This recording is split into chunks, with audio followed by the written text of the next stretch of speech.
Hello दोस्तों, स्वागत है आपका अपने यूट्यूब चैनल एजुकेशनल प्लेनेट में, जहां हम आपको कराते हैं टेट एग्ज़ाम से रिलेटेड सभी प्रिपरेशंस, जिसके चलते अभी हमारी ईवीएस की सीरीज़ चल रही है, जिसमें हम डेली 10 क्वेश्चन लेके आ रहे हैं। इसी के चलते हुए आज हमारी क्लास 7th है, जो कि ईवीएस पे डिपेंड है। क्लास 7th है, ये हमारी 7th क्लास है जो ईवीएस के 10 क्वेश्चन लेके आए हैं हम। तो चलिए स्टार्ट करते हैं बिना किसी समय को व्यर्थ किए। हमारा पहला क्वेश्चन रहेगा। पहला क्वेश्चन कहता है, निवास के आधार पर परिवार को कितने वर्गों में बांटा गया है। ऑप्शंस है 5 वर्गों में, 6 वर्गों में, 8 वर्गों में या 4 वर्गों में। आप अपना आंसर कमेंट बॉक्स में कर सकते हैं कि निवास के आधार पर परिवार को कितने वर्गों में बांटा गया है।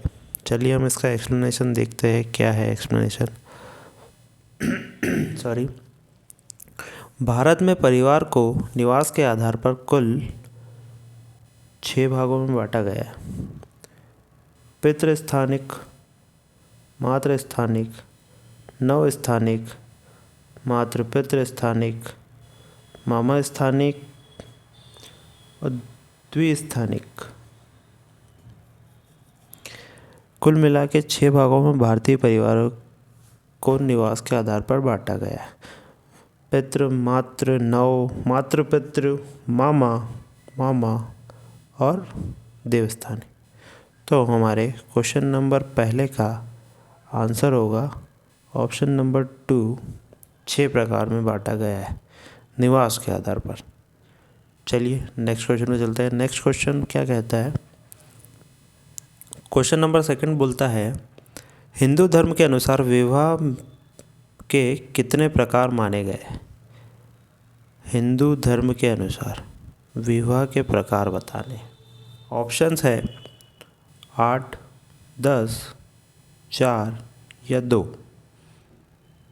चलिए हम सेकंड क्वेश्चन का एक्सप्लेनेशन देखते हैं। आप अपना आंसर कमेंट बॉक्स में बता सकते हैं। चलिए चलते हैं। हिंदू विवाह के प्रमुख 8 प्रकार है। हिंदू विवाह के प्रमुख कितने प्रकार है? प्रमुख 8 प्रकार है।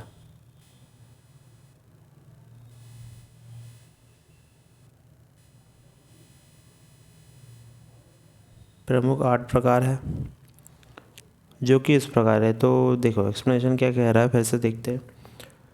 हिंदू विवाह के प्रमुख 8 प्रकार है, जिसमें आते हैं ब्रह्म विवाह, देव विवाह, आर्ष विवाह, प्रजापत्य विवाह, असुर विवाह, गंधर्व विवाह, राक्षस विवाह और पैशाच्य विवाह।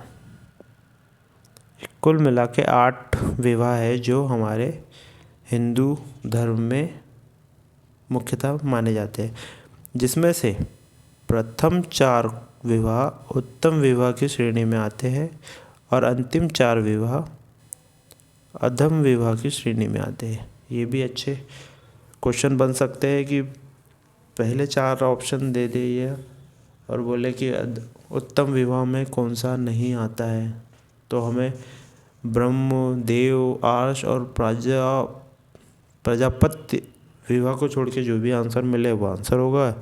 और ऐसा ही सेम अधम विवाह के लिए भी होता है।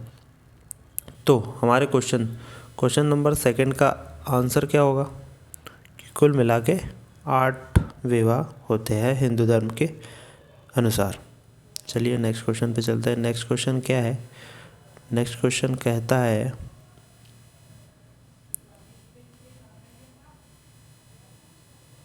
नेक्स्ट क्वेश्चन क्या कहता है? सती प्रथा की समाप्ति करने वाला व्यक्ति कौन था? कौन था ये बताना है, सती प्रथा की समाप्ति करने वाला।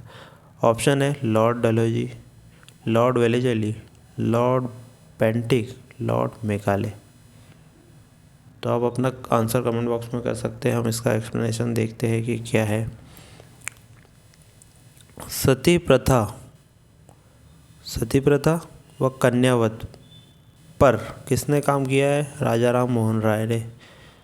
राजा राम मोहन राय के प्रयासों से विलियम बेंटिक ने 1829 में सर्वप्रथम पश्चिम बंगाल में रोक लगाई थी सती प्रथा पर और कन्यावध भी इसी में शामिल था। इसी कारण लॉर्ड बेंटिक को भारत का सुधारवादी गवर्नर जनरल कहा जाता है। ये एक और क्वेश्चन है कि और क्वेश्चन आ सकता है कि भारत का सुधारवादी गवर्नर जनरल किसे कहा जाता है? तो आंसर होगा हमारा लॉर्ड बेंटिक। तो क्वेश्चन नंबर 3 का आंसर क्या होगा?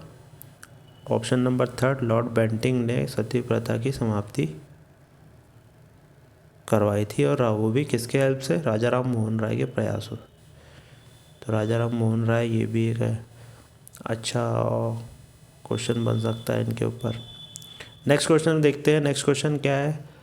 सत्यशोधक समाज की स्थापना किसके द्वारा की गई थी? ऑप्शंस है केशव चंद्र सेन, पंडित रामाभाई, ज्योतिबा फुले, स्वामी विवेकानंद। चलिए इसका एक्सप्लेनेशन देखते हैं। एक्सप्लेनेशन क्या कहता है? 24 सितंबर 1873 में सत्यशोधक समाज की स्थापना की गई, जिसके संस्थापक थे ज्योतिबा फुले। तो पहला तो ये 24 सितंबर 1873 में आया स्थापना इसकी, और इसका किसने किया? ज्योतिबा फुले ने। चलिए हमारे क्वेश्चन नंबर 4 का आंसर क्या होगा?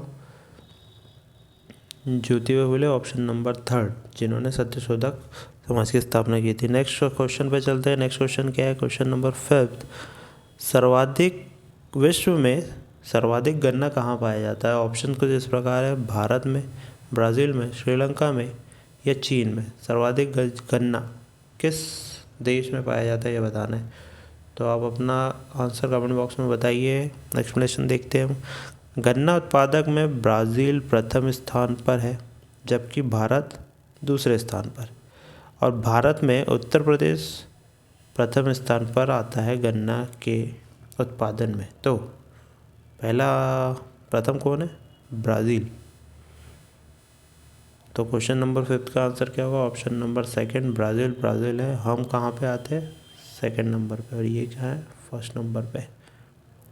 चलिए नेक्स्ट क्वेश्चन पे चलते हैं। क्वेश्चन नंबर 6 क्या कहता है? विश्व का सबसे उत्तम किस्म का कोयला माना जाता है या होता है? कौन सा होता है? एंथ्रेसाइट, बिटुमिनस, जुड़ा हुआ है, बिटुमिनस, लिग्नाइट, पिट कोयला। चलिए हम इस क्वेश्चन का एक्सप्लेनेशन देखते हैं। सबसे उत्तम किस्म का कोयला एंथ्रेसाइट होता है, कहलाता है, जिसमें लगभग 90%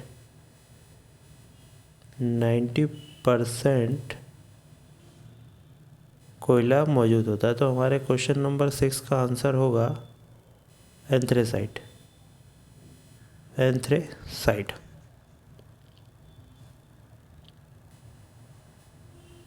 option number A. Next question पे चलते हैं। क्वेश्चन नंबर 7, भारत का सबसे प्राचीन व बड़ा उद्योग कौन सा है? प्राचीनतम उद्योग और बड़ा उद्योग बताना है। सीमेंट उद्योग, वस्त्र उद्योग, एल्यूमिनियम उद्योग या मोटर गाड़ी उद्योग। तो हम इसका एक्सप्लेनेशन देखते हैं। क्वेश्चन नंबर 7 क्या कहता है? क्वेश्चन नंबर 7 के अनुसार सूती या वस्त्र उद्योग भारत का सबसे प्राचीन व बड़ा उद्योग है। मुंबई को भारत की सूती वस्त्र की राजधानी कहा जाता है। तो मुंबई को सूती वस्त्र की राजधानी कहा जाता है। भारत की कपास नगरी, भारत का मैनचेस्टर कहा जाता है। तो वस्त्र की राजधानी है, भारत की कपास नगरी है, और भारत का मैनचेस्टर मुंबई है रिगार्डिंग टू सूती वस्त्र। और नेक्स्ट देखिए, कुछ और जानकारियाँ दी है। कानपुर को उत्तर भारत का मैनचेस्टर कहते हैं। ये गलत लिख गया है यहाँ पे, यहाँ कोयम्बटूर होना चाहिए। कोयम्बटूर को दक्षिण भारत का, कोयम्बटूर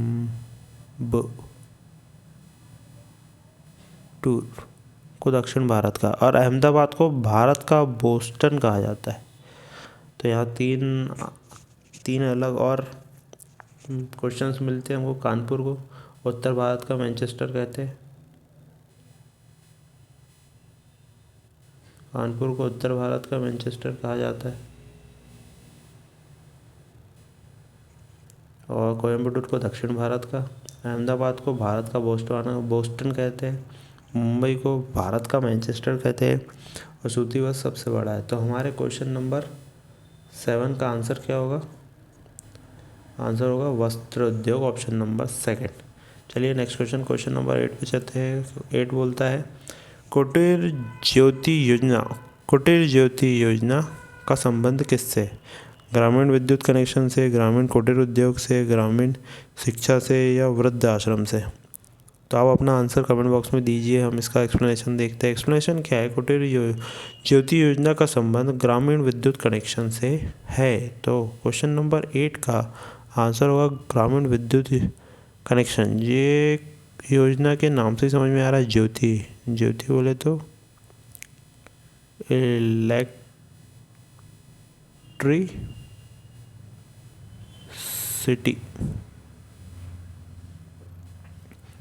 तो 8 का ऑप्शन नंबर ए आंसर होगा। नेक्स्ट क्वेश्चन पे चलते हैं। नेक्स्ट क्वेश्चन क्या कहता है? क्वेश्चन नंबर 9,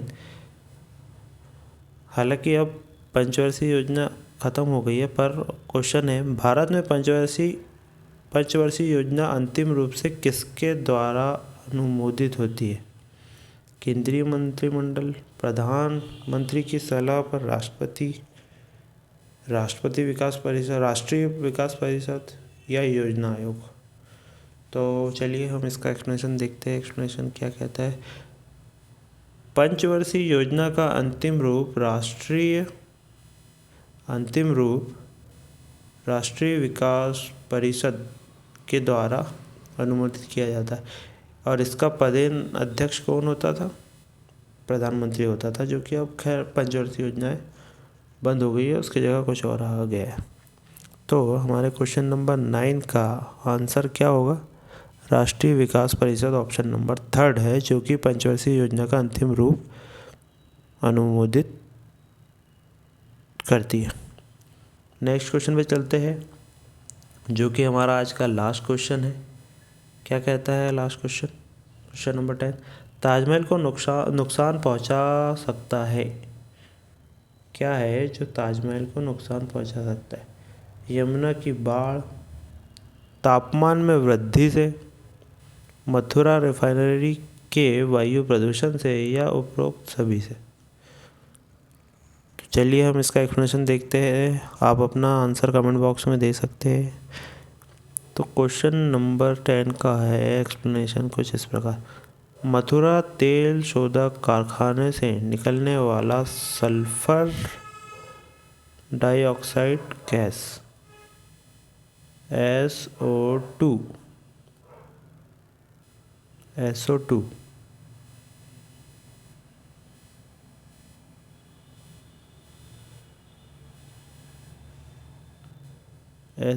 उत्पन्न हो रही है, जो कि ताजमहल की चमक नष्ट कर रही।